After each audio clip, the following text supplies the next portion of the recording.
Alimentar a la población es un gran reto para los próximos años, teniendo en cuenta la falta de agua, tierra y los problemas climáticos. Y este recae principalmente en los obtentores de semillas, que tendrán en la innovación que sembrar el futuro. En nuestra sección Dibujando un nuevo escenario contamos hoy con Antonio Villarroel, secretario general de ANOVE. Buenos días, Antonio, ¿cómo estamos? Hola, ¿qué tal? Buenos días. Muy bien. Bueno, pese a la situación difícil que estamos viviendo todos, pero bien, bien. Ante la situación, ¿no?, que estamos viviendo, las circunstancias son más difíciles, ¿no?, de afrontar el reto este que vivimos cada día, ¿no? Es muy complicado, efectivamente, y bueno, lo estamos padeciendo todos y yo creo que además padecemos ya un poco también el cansancio de una prolongación ya de un año que llevamos, ¿no? Yo creo que estamos todos impacientes por recuperar un poco esa normalidad, pero bueno, todavía nos falta un poquito, ¿eh? Pues Yo creo tengo que mucha todavía nos queda un confianza. camino por recorrer. ANOVE es la Asociación Nacional de Ostentores Vegetales. ¿Quién la componen principalmente? Pues sí, ANOVE es una asociación todavía relativamente joven, cumplimos 15 años este año, y es una asociación que está formada por entidades, tanto del sector privado como también del sector público, que se dedican a la investigación, a la mejora y a la comercialización de nuevas variedades vegetales. Estos son los obtentores de variedades vegetales en todos los cultivos, tanto en cultivos extensivos, en cereales, en frutales, en hortícolas, y ahora mismo está compuesta por 57 entidades entre empresas y centros públicos que representan pues, prácticamente el 90% de toda la investigación que se hace en España. ¿Qué objetivos tenéis, os marcáis en la asociación?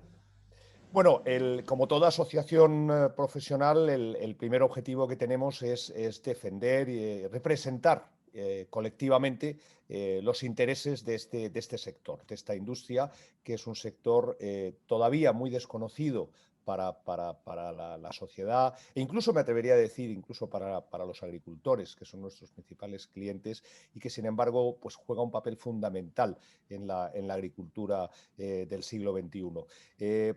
El primer función es representar a este sector, defender sus intereses de manera conjunta, mejorar el conocimiento que hay por parte de la sociedad de este sector y, como digo, defender todos los derechos y los intereses que como colectivo tienen de forma general.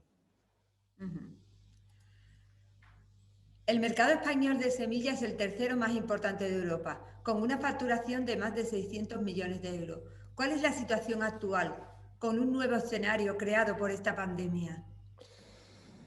Bueno, es un reto, como creo que nos pasa a todos, pero por otra parte nosotros desde el sector obtentor lo vemos también como una oportunidad. Y digo esto porque esta situación tan absolutamente excepcional que hemos vivido durante todo este año, pues también ha supuesto una oportunidad para poner en valor a la agricultura. Y hablo de la agricultura en general. La agricultura, hablo como consumidor, tan habituados a ir al supermercado y a disponer de una oferta alimentaria absolutamente inimaginable para generaciones anteriores, que no le damos valor. Y eso es algo que el conjunto del sector agrario padece. Yo creo que en esta situación tan complicada, los ciudadanos han sido conscientes de que su comida estaba asegurada, y eso requiere un enorme esfuerzo por parte de todo un sector, desde los agricultores, pasando por los comercializadores, pasando por las empresas productoras de semillas, por los viveros y por nosotros. Con lo cual, dentro de que esta situación es muy complicada para todos, nosotros, como digo, lo vemos como una oportunidad que creo que como sector agrícola en general debemos aprovechar. ¿Tú crees que verdaderamente, bueno, la semilla es el primer escalón, ¿no? ¿Se ha dado valor a eso? Es decir, el sector, es decir, porque tú has dicho que los agricultores, verdaderamente la sociedad los ha reconocido. Quizás a los ostentores no tanto, es decir, no tienen esa visibilidad, quizás. Eh, Es verdad, es posible y además ahí yo incluso creo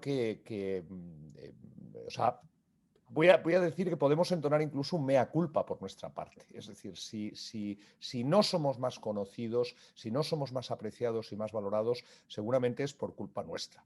Y porque a lo mejor años atrás no hemos acertado a comunicar como debíamos, pues cuál es ese papel fundamental que nosotros estamos haciendo.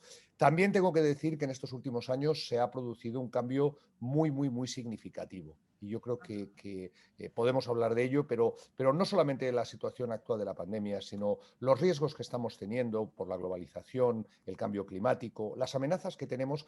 Yo creo que también eso ha hecho que todo el sector agrícola se dé cuenta de la enorme importancia estratégica que tiene la innovación, que es la apuesta más segura.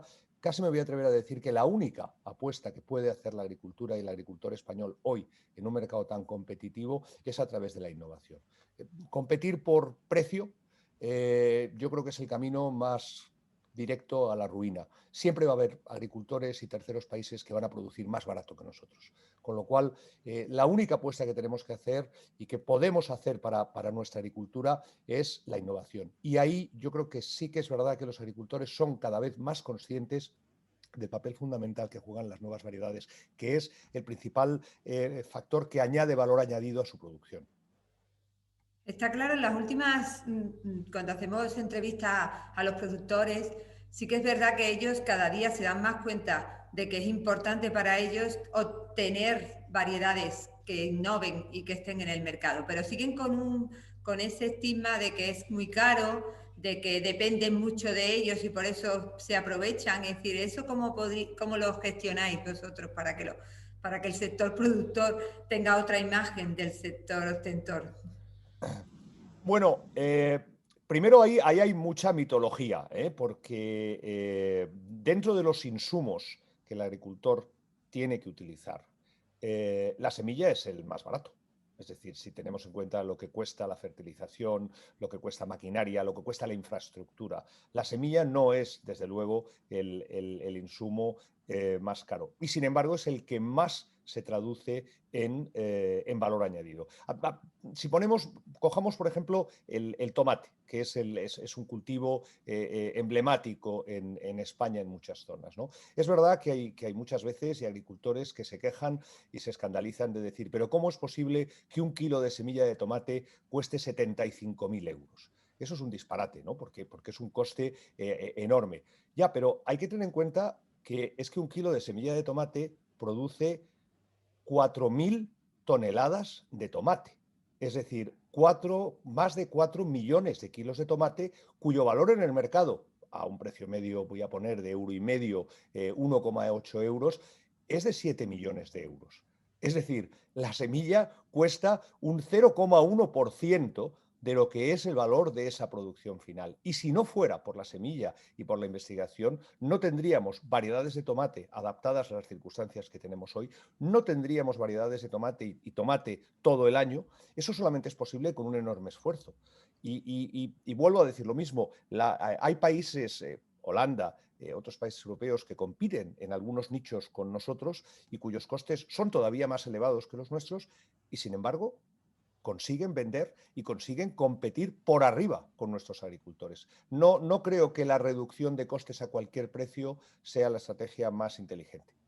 Pero tú piensas que son justos, es decir, que están en línea con el trabajo que se ha realizado detrás de la semilla, es decir, que no se está cobrando por encima del precio que debía de ser. Vamos a ver, decir, lo de la justicia en los precios, eh, claro, son justos los precios de la tierra, es justo el precio del fertilizante, es justo el precio del combustible. Es decir, es que Claro. hay tal cantidad de factores que influyen en ello. Lo que sí puedo decir es que, primero, este es un sector donde, aunque sí es verdad, que hay algunas compañías grandes y compañías multinacionales, son la minoría. Por ejemplo, en el sector hortofrutícola, la gran mayoría de variedades que van al mercado vienen y provienen de empresas familiares.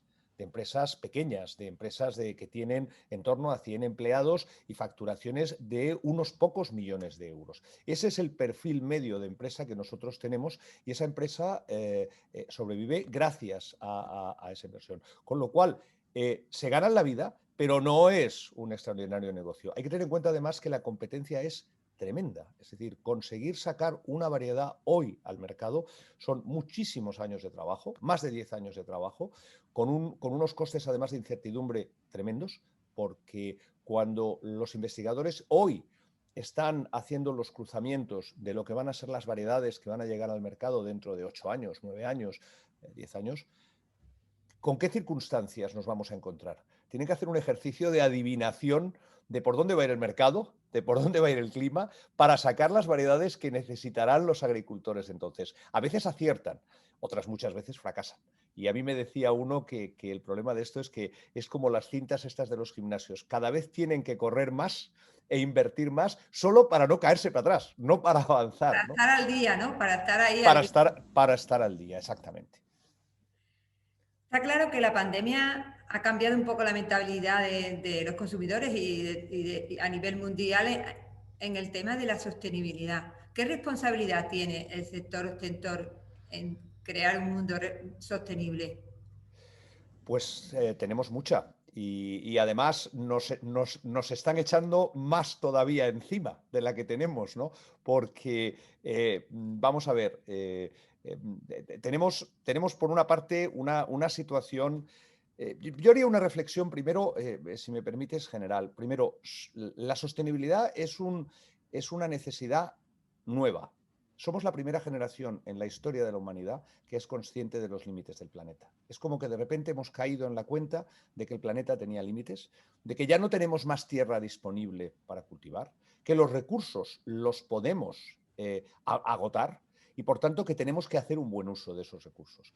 Si además tenemos en cuenta que las amenazas, como es el problema ya comprobado del cambio climático, claro, evidentemente tenemos que desarrollar una agricultura que se va a tener que adaptar a esas circunstancias sin, además, gastar más recursos. Con lo cual, ¿qué hacemos? No tenemos más suelo, no podemos. Luego, además, no los agricultores, yo te diría, los consumidores están. Bueno, una de sus prioridades es la seguridad alimentaria. Hay que producir además los alimentos de una manera absolutamente, con una garantía al 200% cuando lleguen al consumidor. Y, sin embargo, otros insumos pues son problemáticos. Justa o injustamente, yo creo que a veces también la preocupación que hay con el tema de fitosanitarios es exagerada por parte de los consumidores, pero lo cierto es que esa percepción existe. Y si no podemos usar fitosanitarios, no queremos usar fertilizantes, ¿cómo vamos a mejorar las variedades? ¿Cómo vamos a producir? Vamos a tener que desarrollar aceleradamente plantas, nuevas variedades que se adapten a condiciones más difíciles y que sean más productivas y permitan precisamente atender esas necesidades que siguen existiendo sin malgastar un solo recurso. Con lo cual, efectivamente, es una responsabilidad muy, muy grave y yo diría que es la prioridad número uno que tiene nuestro sector ahora. Pues sí, la verdad, y debe ser bastante difícil. Vivimos en una sociedad que cada día demanda más innovación, porque el consumidor quiere y necesita nuevos productos. ¿Son los hortitores los que lideran esta innovación? ¿Cree que el sector hortofrutícola lo reconoce y lo valora? ¿Está en manos de ellos la innovación? A ver, yo creo que sí. O sea, nosotros desde luego está claro que lideramos esa innovación y no hay más que dar una vuelta por las ferias, por Fruit Attraction, por Fruit Logística y verlo como la innovación fundamental, la estrella de todas estas grandes eventos comerciales son las variedades, son las nuevas variedades. Yo creo que el sector hortofrutícola sí lo reconoce y lo valora, sí. Depende de los sectores, no todos los sectores, digamos, están igual de maduros, por así decirlo, pero desde luego el sector hortofrutícola español, que es líder mundial, y lo es por algo, yo creo que sí. Además, son conscientes de que el consumidor cada vez es más exigente. Tenemos un consumidor cada vez más informado y que quiere tener alimentos de absoluta garantía, de absoluta calidad y a buen precio a lo largo de todo el año. Esto es muy complicado de hacer y los consumidores como decía antes, no lo aprecian, no lo valoran, y yo creo que es responsabilidad de todos los que formamos parte de la cadena de valor agraria el poner todo ese esfuerzo en valor y desde luego sí creo que lo hay. Además, la tendencia actual que se ve en el mercado y sobre todo en el mercado europeo y en el mercado, o el mercado americano, es una tendencia a la descomoditización, si se puede decir así, a la segmentación. Es decir, cada vez los consumidores quieren ver satisfechas sus expectativas y ya cada vez menos te están pidiendo un tomate en general, sino que te lo están pidiendo con un nombre. No te piden manzanas en general, sino que te piden esta variedad o esta marca. Y así, cada vez más. Entonces, para nosotros, esa segmentación nos parece que es una oportunidad extraordinaria precisamente para construir esas alianzas con nuestros clientes, porque los agricultores son conscientes de que en esa segmentación, en esos nichos, es donde está la rentabilidad de su explotación. Ir, como decía antes, a competir por precio es el camino más corto hacia la ruina, porque siempre va a haber alguien que produce más barato que tú. Hay que generar valor, valor añadido, y nosotros, sinceramente, creo que somos la principal fuente de ese valor añadido. La verdad es que en España hay muchos proyectos que están en el mercado, que ha sido las casas de semillas la que han liderado en los supermercados el darle valor a una variedad, a un tomate, a un pimiento. Es decir, que esto es una realidad y me imagino que con este nuevo escenario todavía será eso mucho mayor, irá a más, ¿no? Esa colaboración entre el agricultor y las casas de semillas. Sí, hay muchas tendencias. Hay una tendencia, la producción ecológica sube, el mercado de proximidad sube, pero desde luego el tema de la innovación nosotros creemos que es fundamental. Y lo estamos viendo además con los cultivos. Hay cultivos como pues un ejemplo puede ser la sandía, cultivos que hace pocos años era un cultivo que se había quedado antiguo. Era un Comoditito, claro. cultivo.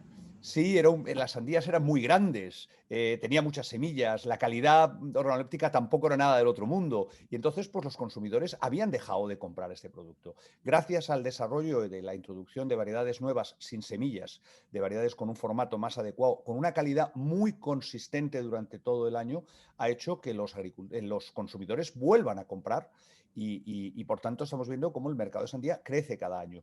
Está pasando con las uvas sin semillas, está pasando con muchos productos. Y otros, sin embargo, que no han sabido adaptarse a estas necesidades, pues están cayendo. Y ahí el reto que tenemos es ayudar a los agricultores en esos cultivos, pues la fruta de hueso, por ejemplo, que ha pasado unos años bastante complicados, aunque ahora parece que empieza levemente a repuntar, de conseguir ayudarles a dar a los consumidores aquello que ellos demandan. Sabor, fundamentalmente, pero también calidad y todo ello a un precio razonable. Vamos a entrar en el tema de la protección intelectual de las variedades, que me imagino que es un tema muy importante para las casas de semillas. ¿Cómo protegen desde la asociación? ¿Cómo la protegen? ¿Es quizá un tema que más demanden sus asociados? Vamos a ver, sí, es otra de las prioridades de nuestra asociación, lógicamente. Somos una industria de base tecnológica y que requiere muchísima inversión. De hecho, esto sorprende a mucha gente, pero son datos de la Comisión Europea. El sector obtentor vegetal es el sector que más invierte en I+D porcentualmente de su cifra de negocio de todos.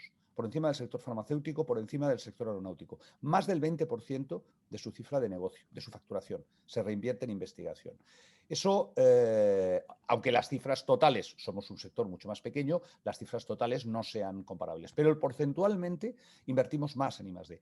Eso significa que pero claro, trabajamos en plantas y las plantas son seres vivos y las plantas se multiplican y se reproducen, con permiso o sin permiso. Eso hace que la propiedad intelectual de esas plantas sea un factor fundamental, porque es la única manera de proteger y de incentivar toda esa innovación. Hay una cosa que se dice siempre en las facultades de Derecho o de Leyes, ¿no? Y es que sin protección no hay innovación. Y es así. De hecho, la propiedad intelectual es uno de los factores más exactos para predecir el desarrollo económico y social de un país. como las cifras, como el número de patentes que se presentan, etcétera. Y es así. De hecho, hoy en la Unión Europea, más de un tercio del Producto Interior Bruto de la Unión Europea depende directamente de la propiedad intelectual. La producción se puede deslocalizar a otros países, pero el know-how, el conocimiento, es esto. Si no protegemos ese conocimiento, si no incentivamos esa innovación, nos quedaremos siempre condenados a producir lo que otros nos dejen. Y ese no es un buen camino. Por eso hay que proteger. Yo sé también, es verdad, que la propiedad intelectual es difícil de explicar y no todo el mundo la entiende. Y explicarle a un agricultor o a un vivero que las semillas no las puede reproducir o no las puede multiplicar, como ha hecho siempre, pues porque hay unos derechos de propiedad intelectual, o que si lo hace tiene que pagar una cantidad por ello o obtener un permiso, sé que es difícil. Pero también creo que el sector está madurando mucho y se está dando cuenta que eso es una inversión, no un Sí, coste. totalmente. ¿Tenéis datos sobre la apropiación indebida que se origina cada año? Ah, digamos, la producción ilegal o las apropiaciones Ah, indebidas que hay, por definición, no se declaran. ah, No hay estadísticas oficiales, claro. Entonces, al ser una actividad clandestina, hay que estimarlo, pero claro, si a ti te baja, digamos, tus ventas globales, no de una empresa, que unas suben, bajan cada año, pero en general bajan, claro, también hay que saber hasta qué punto la superficie ha bajado, porque sube el pimiento, baja el tomate, sube el brócoli, es decir, no es fácil hacer esos cálculos. De todas formas, los mejores cálculos que podemos hacer, sí que es verdad que hay cultivos en los cuales vemos tendencias muy preocupantes. El tomate es uno de ellos, porque en los cultivos hortícolas tradicionalmente la propiedad intelectual ha sido mucho más respetada. También se trabajaba con híbridos, que hace que sea mucho claro. más difícil reproducir. Pero la reproducción vegetativa, por ejemplo, de tomate es un riesgo, porque nosotros las estimaciones que hacemos es que hasta un 20% del mercado se abastece de plantas reproducidas ilegalmente. Y eso son muchos, muchos, muchos millones de euros cada año, los que se pierden. Y eso es un problema. En otros cultivos, sobre todo en frutales, sí que es un problema grave y ahora estamos mejor, pero ha habido años en los que la multiplicación de plantas, de frutales, ha estado muy, muy generalizada. Lo cual es un problema además no solo para nosotros, es un problema también para el agricultor y para el conjunto, porque un vivero ilegal o un semillero ilegal normalmente no está cumpliendo con ningún tipo de protocolo fitosanitario, estás multiplicando todos los riesgos sanitarios que puedas tener con esto, y además es que no tienes ninguna garantía. Esto rompe completamente todo lo que es la trazabilidad de todo el producto. Bueno, pues para terminar, me gustaría saber si hay que concienciar a la población del papel que tienen los obtentores vegetales en la alimentación y del desarrollo de la agricultura. ¿Cómo trabajáis este tema? ¿Creéis que es importante? Es un muy buen colofón, es un muy buen epílogo, porque es cierto, al final vivimos en la sociedad del conocimiento. Y quien no comunica y no comunica bien, pues se queda en la oscuridad. Y es verdad. Y eso lo hemos aprendido, y lo estamos aprendiendo. Yo creo que primero los medios de comunicación tenéis un papel fundamental, y estáis haciendo un papel impagable en este tema. Y yo creo que ahí los obtentores tenemos que hacer un esfuerzo también de abrirnos más, de ser de una manera más proactivos también con los medios de comunicación. Lo estamos haciendo, lo intentamos hacer. Yo creo también que además las alianzas sectoriales. Yo creo que además tenemos que trabajar cada vez más. Yo creo que todos los diferentes eslabones de la cadena somos conscientes de la mutua dependencia. Nosotros, me preguntabas antes, por ejemplo, por el precio de las semillas. Nosotros tenemos clarísimo que con nuestras semillas lo que tenemos que conseguir es que el agricultor gane dinero y que gane mucho dinero. Porque si el agricultor gana dinero y gana mucho dinero, me volverá a comprar semillas. Si el agricultor no gana dinero con mis semillas, no me las va a comprar, ni caras ni baratas. Con lo cual yo tengo que intentar que él gane dinero. Y él va a ganar dinero cuando consigue también que su cliente a su vez también lo gane. Con lo cual, si no conseguimos hacer este esfuerzo, este círculo virtuoso, eh, la cadena no se va a sostener con que si uno de los eslabones falla y pierde dinero, los demás se caerán. Entonces, ahí tenemos un poco que hacer ese esfuerzo. Y yo creo que eso lo que da es la oportunidad, como te decía, de hacer alianzas. Y ahí es precisamente trabajando juntos, trabajando unidos, obtentores, viveros, semilleros, agricultores, cooperativas, comercializadores, exportadores, toda esta cadena es como realmente podemos reforzar todo ese papel y conseguir que esta sea una actividad rentable y positiva para nosotros y para el conjunto del país. Pues muchas gracias, Antonio. Ha sido muy interesante nuestra conversación. Espero que la gente también lo pueda apreciar y nos vemos en otro momento. Esperemos que pueda ser de tú a tú. Ojalá, muchísimas gracias de verdad espero haber sido capaz de atender o de resolver vuestras cuestiones y en todo caso aquí nos tenéis para lo que necesitéis y efectivamente a ver si puede ser pronto y en persona. Muchas gracias.